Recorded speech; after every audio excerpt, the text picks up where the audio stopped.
சப்பாத்தியும் பன்னீரும் பட்டாணியும் வச்சு ஒரு மசாலா எப்படி பண்ணுறது அப்படின்னு தான் பார்க்க போகிறோம். பெரிய வெங்காயத்தை கட் பண்ணி எடுத்துக்கலாம். கூடவே ஒரு பெரிய சைஸ் தக்காளி, நல்ல பழுத்த தக்காளியை எடுத்துக்கோங்க. ஒரு 4-5 பல் பூண்டு, ஒரு சின்ன சைஸ் அளவுக்கு இஞ்சி, இது எல்லாமே நமக்கு இந்த மசாலா பண்ணுறதுக்கு தேவையான ஐட்டம்ஸ்.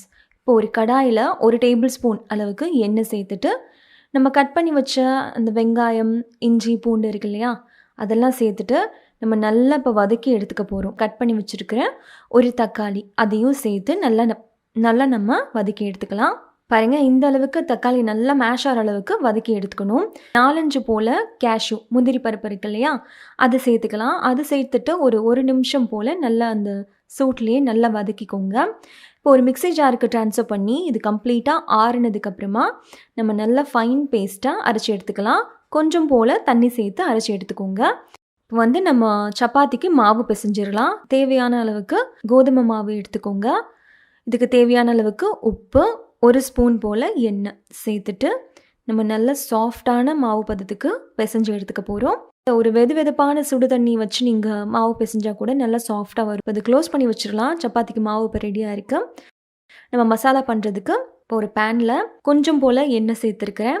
குட்டி குட்டியாக கட் பண்ணி வச்சுருக்கிற பன்னீரை இந்த மாதிரி நல்லா ஃப்ரை பண்ணி எடுத்துக்க போகிறோம். இப்போ ஃப்ரை பண்ணியாச்சு. இப்போ நம்ம வெங்காயம் தக்காளி எல்லாம் வதக்கணும் இல்லையா, அதே பேனில் 1 டேபிள் ஸ்பூன் அளவுக்கு எண்ணெய் சேர்த்துருக்கிறேன். கூடவே கொஞ்சம் போல் கருவேப்பிலை சேர்த்துக்கோங்க. லோ ஃப்ளேமில் வச்சுட்டு தான் நீங்கள் இந்த மிளகாய்த்தூள் சேர்க்கணும். மிளகாய்த்தூள் சேர்த்த உடனே லைட்டாக ஒரு மிக்ஸ் கொடுத்துட்டு நம்ம மிக்சியில் அரைச்சி வச்சுருந்தோம் இல்லையா, இந்த தக்காளி, வெங்காயம், இஞ்சி, பூண்டெல்லாம் போட்டு உடனே இதில் சேர்த்துருங்க. சேர்த்துட்டு 1 ஸ்பூன் போல் கொத்தமல்லி தூள், கொஞ்சம் போல் மஞ்சள் தூள், ஜீரகத்தூள் ஒரு 1/2 ஸ்பூன், உப்பு இதுக்கு தேவையான அளவு சேர்த்துட்டு நல்லா மிக்ஸ் பண்ணி விட்டுக்கோங்க. லோ ஃப்ளேமில் விட்டு குக் பண்ணுங்கள். இந்த மசாலாவோட பச்சை வாசனைலாம் கம்ப்ளீட்டாக போகணும். பாருங்கள், எண்ணெய் பிரிஞ்சு வந்திருக்கு.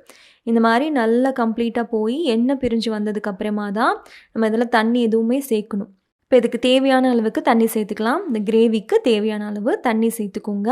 சேர்த்துட்டு கூடவே ஃப்ரெஷ் பட்டாணி கொஞ்சம் இருந்துச்சு, அதையும் நான் சேர்த்துருக்கிறேன். நம்ம அதுக்குள்ளே சப்பாத்தியும் செஞ்சிடலாம். பாருங்கள், இப்போ டவா சூடாக இருக்குது. சப்பாத்தி போட்டு எடுத்துக்கலாம். கிரேவியும் ஓரளவுக்கு நல்லா திக்காயிடுச்சு. இப்போ நம்ம ஃப்ரை பண்ணி வச்சோம் இல்லையா பன்னீர், அதையும் இது கூடவே நம்ம சேர்த்துடலாம். லிட் போட்டு க்ளோஸ் பண்ணுறதுக்கு முன்னாடி 1 டேபிள் ஸ்பூன் போல் வெண்ணெயும், ஒரு 1/2 ஸ்பூன் போல் கரம் மசாலாவும் சேர்த்துட்டு ஒரு தடவை நல்லா மிக்ஸ் பண்ணி விட்டுக்கோங்க.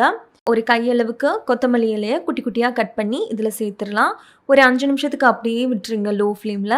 பன்னீரும் பட்டாணியும் சேர்ந்த ஒரு சூப்பரான மசாலா ரெடி ஆயிடுச்சு.